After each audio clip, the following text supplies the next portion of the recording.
Hello दोस्तों, स्वागत है आप सभी का अपने यूट्यूब चैनल क्रैश क्लासेस में। आज हम लोग देखने वाले हैं जो क्लास 10 का जो इम्पोर्टेंट क्वेश्चन है, जो बोर्ड एग्जाम में हर बार पूछे जाते हैं, उसको आज हम लोग देखने वाले हैं। ठीक है, कौन कौन से पूरा विज्ञान का महत्वपूर्ण प्रश्न है, ठीक है, उसको देखेंगे। हाँ, क्या है कि इसमें पूरे किताब के 50 महत्वपूर्ण प्रश्न लिए गए हैं और जो बार बार पूछे जाते हैं। इस पे कौन सा ईयर में पूछा गया है उसको भी लिखा गया है। ठीक है, तो लिखते हैं हम लोग क्या, संयोजन तथा वियोजन अभिक्रिया। संयोजन तथा वियोजन अभिक्रिया 2011 में पूछा गया है, 2012 में पूछा गया, 2013 में, 2014 में, 15 में, 17 में, 18 में और 19 में, 20 में, 22 में। ठीक है, इसी के साथ चांस बनता है कि 2025-26 में जरूर पूछेगा। ठीक है, आगे देखते हैं ऊष्माक्षेपी तथा ऊष्माशोषी अभिक्रिया। ये भी पूछा है 2011 में, 2012 में, 2013 में, 2014 में, 2015 में, 2017 में, 2018 में, 2019 में, 2020 में, 2022 में। ठीक है, ये सब रेगुलर पूछा गया प्रश्न है। तीसरा क्या है कि रासायनिक समीकरण को संतुलित करने की विधि। ठीक है, क्या बड़ा रासायनिक समीकरण को संतुलित करने की विधि 2011 में, 2012 में, 2013 में, 2014 में, 2015 में, 2017 में, 2018 में, 2019 में, 2020 और 22। ठीक है, आगे देखते हैं 4 नंबर, संरक्षण क्या है, क्या होती है, इनके 2 उदाहरण डालिए। ठीक है, ये पूछे गए हैं जो एग्जाम में है 2011, 12, 2013, 2014, 2017, 2018, 2019, 2020, 2022। कितना महत्वपूर्ण ये सब प्रश्न है जो इतना पूछा गया है कि चांस ही बनता है कि ये क्वेश्चन पूछा जाए एग्जाम में। ये प्री बोर्ड में नहीं पूछता है, यह प्री बोर्ड में नहीं पूछता है तो कोई दिक्कत नहीं है, लेकिन फाइनल बोर्ड में जरूर पूछेगा। ठीक है, हाँ, आगे देखते हैं हम लोग रेडॉक्स अभिक्रिया। ठीक है, रेडॉक्स अभिक्रिया, उपचयन अपचयन अभिक्रिया। ठीक है, रेडॉक्स अभिक्रिया या उपचयन अपचयन अभिक्रिया, ये भी बहुत ही इंपॉर्टेंट है, ये भी बहुत बार पूछा है, लेकिन मैं यहाँ लिख नहीं पाया हूँ। ठीक है, आगे है, हाँ, अम्ल क्षार एवं लवण की परिभाषा तथा उदाहरण दें। 2011 में, 2012 में, 2013 में।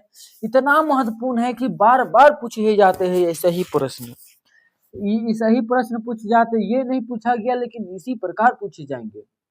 ठीक है, और बहुत सारा प्रश्न तो डायरेक्ट ही उठा के डाल दिया जाता है। देखिए यहाँ पे पूरा उदाहरण दिया गया है, 2017 में पूछा गया, 2019 में, 2022 में, 20 में। विज्ञान विषय का है। ठीक है, धोने का सोडा बनाने की विधि। ठीक है, धोने का सोडा बनाने की विधि है, पूछा है 2011 में पूछा है, 12 में पूछा है, 13 में पूछा है, 14 में पूछा है, 2017 में पूछा, 2018 में पूछा, 2019 में पूछा, 2022 में पूछा। इतना महत्वपूर्ण है कि बार बार ही पूछे जाते हैं। आगे देखते हैं हम लोग प्लास्टर ऑफ पेरिस का सूत्र, उपयोग तथा बनाने की विधि लिखिए। ठीक है, क्या बोला, प्लास्टर ऑफ पेरिस का सूत्र, उपयोग तथा बनाने की विधि लिखिए।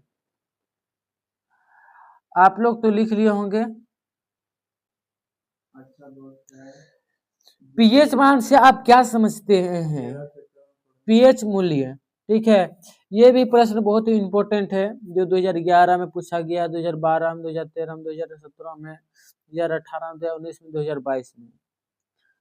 ठीक है, धातु तथा धातु, अधातु तथा उपधातु की परिभाषा उदाहरण, ये बहुत ही महत्वपूर्ण है, 2000 लगातार पूछे गए ये प्रश्न है। ठीक है, इसलिए आप लोगों को यह पढ़ना बहुत ही जरूरी है। आप लोग देख लीजिए 2000 कितना पूछा है। विद्युत रासायनिक श्रेणी, विद्युत रासायनिक श्रेणी क्या होता है। ठीक है, यह भी बहुत बार पूछा गया है, इसलिए आप लोग आशा करते हैं कि आप लोग ये सब याद कर लें। ठीक है, आगे देखते हैं हम लोग। हाँ,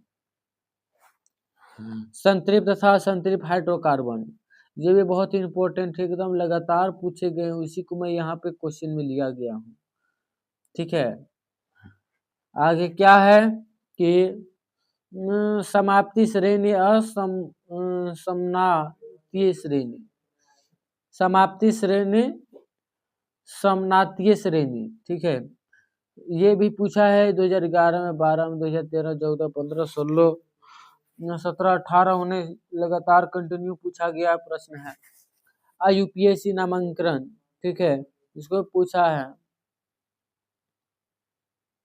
आगे क्या है, साबुनीकरण अभिक्रिया, साबुनीकरण अभिक्रिया भी बहुत बार पूछा है, देख लीजिए 2011 से 2022 के बीच कितना पूछा है। 2023, 24, 25 का मैंने नहीं लिया है, क्योंकि ये सब प्रीवियस ईयर क्वेश्चन जो है नया पैटर्न पे नहीं होने वाला है, इसलिए मैं पुराना प्रश्न लिया गया है इस पे। ठीक है, चलिए आगे देखते हैं हम। हाँ, यहाँ तक तो देख लिए, आगे देखते हैं क्या देखेंगे कि एसिलीकरण अभिक्रिया, एसिलीकरण अभिक्रिया बहुत ही महत्वपूर्ण है। 11, 12, 13, 14, 15, 17, 18, 19, 20, 22 इतना महत्वपूर्ण है कि इतना बार पूछा गया ये प्रश्न। दूसरा है साबुनीकरण पर संक्षिप्त में टिप्पणी लिखिए। ठीक है, साबुनीकरण पर संक्षिप्त में टिप्पणी लिखिए, ये भी बहुत ही महत्वपूर्ण है। 2011 में, 2012 में, 2013 में, 2014 में, 2015 में, 2017 में, 2018 में, 2019 में, 2020 में, 2022 में इतना पूछा ही है कि जानना बहुत ही जरूरी है। तो मेंडलीव फ्लैश चैप्टर हटा दिया, इसलिए इसे नहीं देखेंगे हम लोग। देखिए इसका PYQ नहीं लिखेंगे, इसीलिए। आगे क्या है कि पाचन तंत्र, बोल देता पाचन तंत्र का नामांकित चित्र बनाए।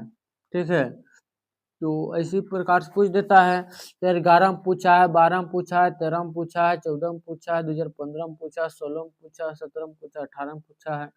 यानी कंटिन्यू देखिए लगातार कितना बार पूछ दिया है। 17, 18, 19, 17, 18, 19, 20 और 22, 21 में तो नहीं हुआ था। ठीक है, श्वसन भी तंत्र भी पूछा है 2011 में, 2012 में, 13 में, 14 में, 15, 20, 25, 22। उत्सर्जन तंत्र भी देख लीजिए, ये सब कंटिन्यू पूछा गया प्रश्न है। लैंगिक जनन और लैंगिक जनन पूछा है, उसको भी देख लीजिए। ठीक है, ये नया PYQ नहीं है, ये पुराना PYQ है, क्योंकि नया में बहुत सारा सिलेबस में कटौती हुआ है, उसको भी आप लोग देख लीजिएगा। लेकिन यह भी देखना बहुत ही जरूरी है, क्योंकि पुराना पैटर्न पर इस बार एग्जाम लिया जा रहा है। ठीक है, क्या है, स्वपरागन तथा परपरागन में विभेद कीजिए, मतलब कि अंतर बताने बोल रहा है। कितना इंपॉर्टेंट आप देख ही सकते हैं। पुष्प की संरचना, पुष्प की संरचना देख लीजिए। हाँ, ठीक है, और क्या बोला है, नर तथा मादा जनन तंत्र, इतना पूछा है कि बोल ही नहीं सकते हैं। DNA तथा RNA में अंतर, DNA RNA में अंतर देख लीजिए कितना बार पूछा है। आगे क्या, मेंडलीव के आनुवंशिकता का नियम, ये भी बहुत बार पूछा है। एक संस्करण समीकरण द्वारा तथा दिशक समीकरण, एक संस्करण समीकरण तथा दिशकर समीकरण, ये भी बहुत बार पूछा गया, देख लीजिए। लिंग निर्धारण की प्रक्रिया 11 में, 2012 में, 2013 में, 2014 में, 2015 में, 2016 में, 2017 में, 2018 में, 2019 में। ठीक है, 2023 में पूछा गया है और 2025 में भी। इतना महत्वपूर्ण है कि इतना बार पूछ देता है ये सब प्रश्न। मानव मस्तिष्क क्या होता है, इसके सचित्र वर्णन करें। ठीक है, तंत्रिका तंत्र, तंत्रिका तंत्र भी बहुत बार पूछा गया है, आप लोग देख लीजिए यहाँ पे कितना बार पूछा गया। मानव के मादा संघनन के तंत्र, नर जनन तंत्र का वर्णन करें। मादा और जनन की और नर का वर्णन करने बोल रहा है, ठीक है। आगे क्या है, प्रकाश का परावर्तन का नियम। प्रकाश का परावर्तन का नियम बहुत ही महत्वपूर्ण है, इसको भी आप लोग देख लीजिएगा एक बार प्री बोर्ड से पहले, ठीक है। बहुत ही इम्पोर्टेंट ये सब यहाँ देखने के लिए जरूर मिलेंगे। यहाँ पे नहीं मिलेगा तो बोर्ड एग्जाम में मिलेगा ही मिलेगा, सेम टू सेम मिलेगा, ठीक है। प्री बोर्ड में हो सकता है कि क्वेश्चन बदल दिया जाए, लेकिन फाइनल एग्जाम में नहीं बदलेगा। अवतल दर्पण तथा उत्तल दर्पण से प्रतिबिंब का बनना, ठीक है, ये भी बहुत बार पूछा है। ये सब जितना प्रश्न लिया गया है बहुत बार पूछा गया है। आप लोग सीधा सीधे उदाहरण ही देख रहे हैं जो जैक तरफ से लागू हुआ है। प्रकाश का अपवर्तन का नियम देख लीजिए कितना बार पूछा है। लेंस के प्रतिबिंब का नियम, लेंस की क्षमता, निकट दृष्टि दोष, ये सब 22 तक का की रिकॉर्ड लिया गया है। यह तो 2025 में भी पूछा गया है, 2023 में भी पूछा गया है, ठीक है। ये सब इम्पोर्टेंट है, इसलिए आप लोग इसको देखना बहुत ही जरूरी है, ठीक है। अगर क्या है, दूरदृष्टि 2012, 13, 14, 2015, 2016, 16 नहीं है, 17 है, 18, 19 से 20 से 22 से। मानव, हाँ क्या है, मानव नेल तथा सचित्र वर्णन करें। ये बहुत बार पूछा, देख लीजिए। ओम नियम का, अच्छा, ओम का नियम तथा सत्यापन, ओम का नियम लिखना, उसको सत्यापन करना है। विद्युत धारा क्या होता है उसको देखना है। प्रतिरोध, ठीक है, परिभाषा, सूत्र, मालक, ठीक है, विशिष्ट प्रतिरोध, प्रतिरोधकता, इतना बार पूछा है कि ये सब बहुत ही इम्पोर्टेंट है। आप लोग नहीं देखे हैं आज तक, क्या कर रहे हैं आप लोग, देखिए। ये सब नहीं देखिएगा तो फिर कैसे होगा एग्जाम, ठीक है। श्रेणी क्रम संयोजन, ये भी बहुत बार पूछा है, कंटिन्यू पूछा है ये सब।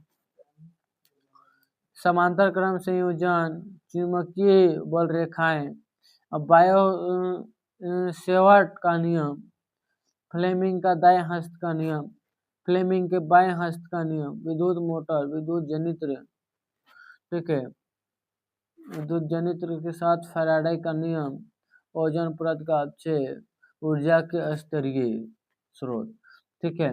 ये सब बहुत सारा प्रश्न इतना बार पूछा गया है कि डायरेक्ट यही से एग्जाम में पूछे जाते हैं, यही से छट छट के क्वेश्चन बनता है, यही आएगा डायरेक्ट एग्जाम में। मैं सीधा सीधा 100% बोल दे रहा हूँ कि यहीं पे एग्जाम यहीं से आएगा, ठीक है। इसलिए आप लोग यह वीडियो को देख ले, और आप चाहते हैं कि इसका सब्जेक्टिव भी, कि इसका सॉल्यूशन भी हो, तो आप लोग कमेंट बॉक्स में सब्जेक्टिव लिखे, मैं सब्जेक्टिव लिखे, ठीक है। सब्जेक्टिव लिखे, आप लोग सब्जेक्टिव लिखेंगे तो हम लोग को याद रहेगा कि हम लोग को वीडियो बनाना है, ठीक है। इसलिए आप लोग सब्जेक्टिव लिखे, और ये सब प्रश्न को मैं बनाओ या ना बनाओ वीडियो, लेकिन मैं आपको इम्पोर्टेंट क्वेश्चन बता दिया हूं, आप लोग इसे जरूर पढ़ ले। आप लोग पढ़िएगा तभी तो यही पे एग्जाम आपका अच्छा से जाएगा, ठीक है। इसी के साथ यह वीडियो को समाप्त करता हूं। आप लोग चैनल पे नए हैं तो चैनल पे जुड़ जाए, अब फिर मिलेंगे अगले और बेहतरीन टॉपिक के साथ। समाप्त करते हैं। जय हिंद, जय भारत।